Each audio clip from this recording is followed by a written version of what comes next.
네, 반갑습니다. 경자입니다. 자, 내일부터 또 두 종목이 청약을 시작하잖아요. 신플랫폼과 하나스펙 5인데 오늘은 두 종목을 함께 정리를 해보겠습니다. 두 종목은 이번 주 수요일까지 청약을 진행하거든요. 환불금을 금요일에 돌려받기 때문에 환불 기간은 이틀이고요. 그리고 환불금을 금요일에 돌려받으니까 더진 청약에는 활용할 수가 없는 일정입니다.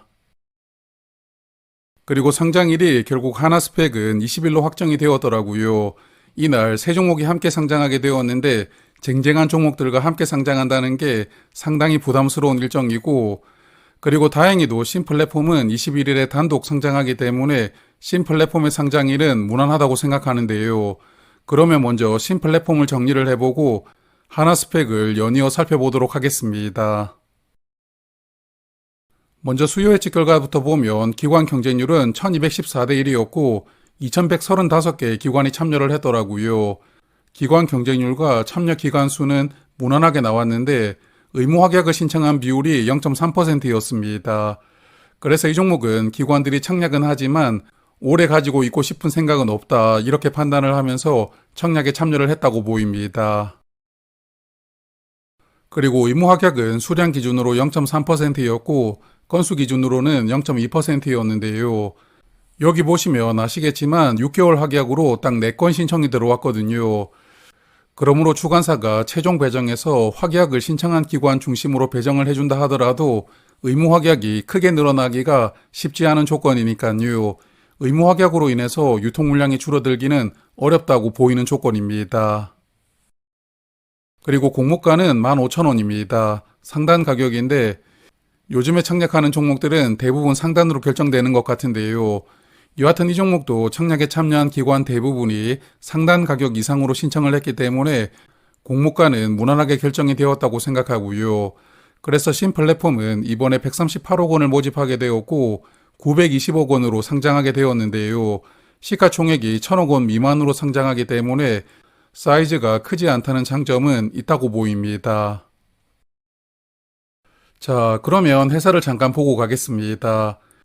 이 회사는 고객사들에게 데이터를 여러 가지 방법으로 수집을 하고요. 그걸 분석을 합니다.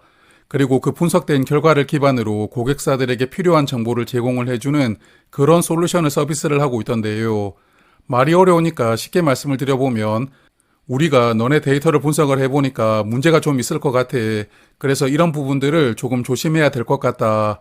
약간 이런 느낌으로 고객사의 사업이 원활하게 돌아갈 수가 있도록 도와주는 솔루션인 것 같은데, 사실 말씀드리고 있는 저도 정확하게 이해하지는 좀 못했거든요. 그렇지만 두루뭉실하게 말씀을 드려보면 인공지능 관련 기업이 아닌가 그런 생각은 들었습니다.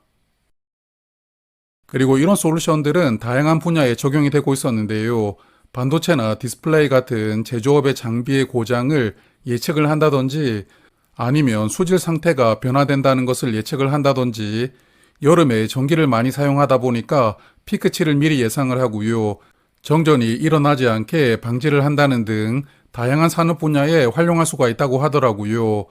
그래서 아직까지는 이 회사의 솔루션을 사용하는 기업이 그렇게 많지 않지만 그래도 확장 가능성은 조금 높지 않나 그런 생각이 들었습니다.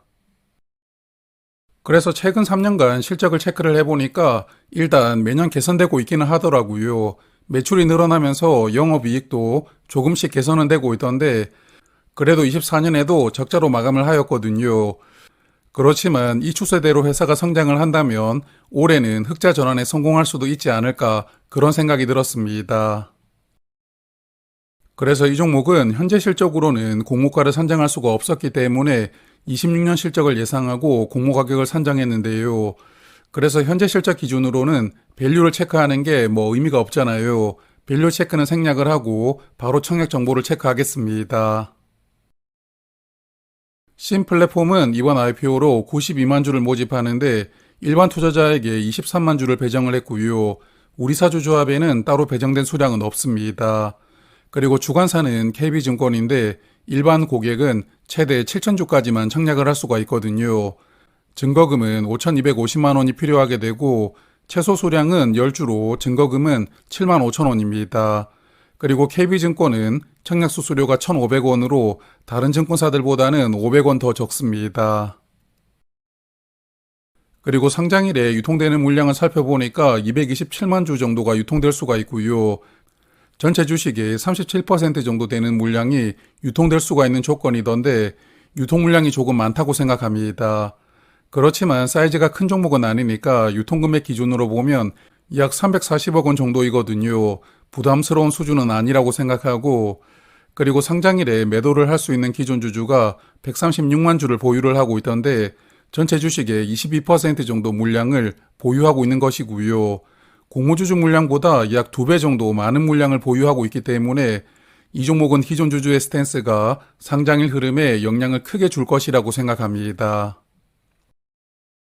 그래서 기존 주주를 조금 살펴보면 재무적 투자자는 76만 주를 보유하고 있었고 개인 주주는 약 60만 주 정도 보유를 하고 있더라고요. 그러므로 재무적 투자자가 약간 더 많은 물량을 보유하고 있지만 그래도 두 집단의 물량 차이는 그렇게 크지 않습니다. 그리고 최근에 주식 발행을 했던 내역을 살펴보니까 21년에 발행된 주식 수량이 공개되어 있지는 않았는데요. 그렇지만 주관사 KB증권이 21년도에 이 종목을 취득을 했었는데 이 당시에 약 9,900원으로 취득을 했었거든요. 그래서 KB증권이 취득을 했던 20만 주 플러스 알파 정도가 이 당시에 약 9,900원으로 취득을 했다고 추정이 되고, 그리고 22년도에 네이버도 약 10만 주를 동일한 가격인 9,900원으로 취득을 했더라고요. 그리고 작년에는 직원들을 대상으로 6,900원의 주식이 발행이 되었는데 여하튼 공모가가 15,000원이잖아요. 장외시장에서 매수를 했었던 일부 주주를 제외한다면 아마도 대부분의 기존 주주는 공모 가격보다 5,000원은 낮은 가격으로 이 종목을 취득을 했을 것이라고 생각하거든요. 그러므로 신플랫폼은 기존 주주들의 물량이 공모가 근처에서부터 적극적으로 나올 수가 있는 환경이기 때문에 이런 부분은 약간 단점이 될 수가 있지 않나 생각합니다. 그리고 아직 행사가 되지 않은 스톡옵션도 꽤 많았습니다. 행사 기간이 시작된 스톡옵션이 약 45만 주 정도 되던데 이 중에서 임원에게 부여된 20만 주는 보호의 수로 매도가 제한이 되지만 직원들이 받았던 약 25만 주는 상장일부터 행사가 가능하거든요. 그런데 행사 가격이 4,000원부터 9,300원까지니까 전부 공모가 아래 물량들이잖아요. 이 물량들은 웬만하면 나온다고 생각하고 그래서 이 물량들이 전부 나온다면 유통 물량이 약 4% 정도 더 늘어나게 되더라고요. 그래서 이 종목은 유통 물량이 많은 편인데 게다가 스톡옵션도 4% 정도 추가될 수가 있는 조건이기 때문에 이런 부분은 부담으로 작용할 수도 있지 않을까 그런 생각이 들었습니다. 자, 그리고 최근 분위기를 살펴보면 주말에 제가 TXR 로보틱스 영상에서도 말씀을 드렸지만 최근 분위기는 좋은 편이거든요. 저번 주에 상장을 했었던 두 종목도 공모가 2배 이상 올라가는 좋은 시세가 나왔는데요. 그렇지만 시초가 이후에 주가가 거의 상승하지 못하고 흘러내렸기 때문에 수급이 조금 훼손될 수도 있지 않나 그런 생각도 해보았고요. 특히 이번 주에 서울보증보험이 상장하잖아요. 그 종목이 폭탄이 되지 않을까 약간 걱정도 하고 있는데 그렇지만 신플랫폼은 공모가 기준으로 시가총액은 약 900억 원으로 상장하기 때문에 사이즈가 크지 않다는 점은 장점이 될 수도 있다고 생각하고요.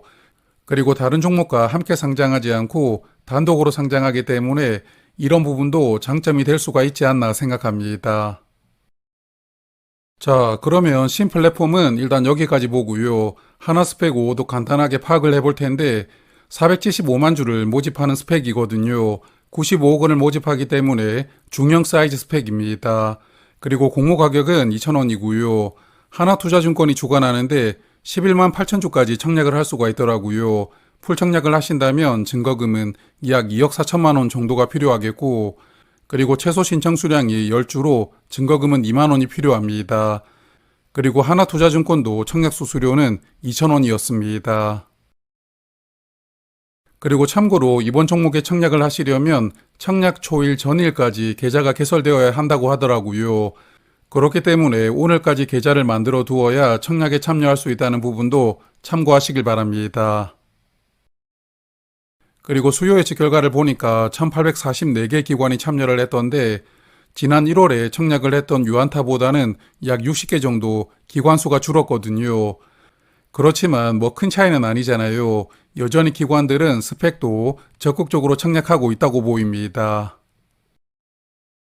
그리고 올해 들어서는 스펙이 거의 상장하지 않고 있는데요. 올해 딱 한 종목 상장했었는데 1월에 상장했던 유안타 17호였거든요. 그래서 이 종목의 상장일 흐름을 보니까 시초 가격은 8%만 상승해서 출발을 했었고 거의 올라가지 못하고 바로 공모가가 무너졌거든요. 그래서 유안타 스펙은 단기 시세를 노리고 청약했던 분들은 전부 손해를 봤을 것이라고 생각합니다. 그렇지만 지난 1월 달하고 또 현재 시장 분위기가 차이가 조금 있잖아요. 그래서 이번 스펙이 어떤 시세를 보여줄지 미지수라고 생각은 하지만 그래도 상장일에 세 종목이 함께 상장하기 때문에 큰 시세까지 기대를 해보기에는 현실적으로 조금 무리가 있지 않을까 생각합니다. 자, 그래서 정리를 해보면 신플랫폼은 시가총액이 1,000억 원 미만으로 사이즈가 작다는 장점이 있었고요. 또한 수요 예측도 그럭저럭 무난하게 나왔고 단독 상장한다는 장점도 있었거든요. 그렇지만 제가 이 종목을 스터디하면서 청약을 하고 싶다는 생각이 그렇게 들지 않더라고요. 그리고 하나스펙은 같이 상장하는 두 종목이 워낙 쟁쟁하잖아요. 그래서 이번 두 종목은 청약을 하지 않고요. 쉬어가려고 합니다. 자, 그러면 오늘은 여기까지 말씀을 드리도록 하고 내일은 더즌을 정리를 해볼 테니까요. 내일 저녁에 다시 인사드리겠습니다. 고맙습니다.